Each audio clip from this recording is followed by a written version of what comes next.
يقول يا ليتني يا ليتني يا ليتني قدمت لحياتي، فيومئذ لا يعذب عذابه أحد ولا يوثق وثاقه أحد.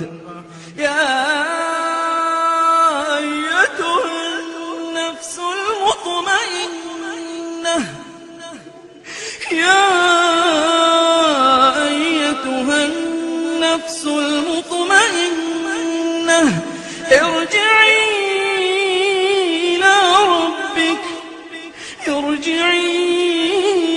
إلى ربك راضية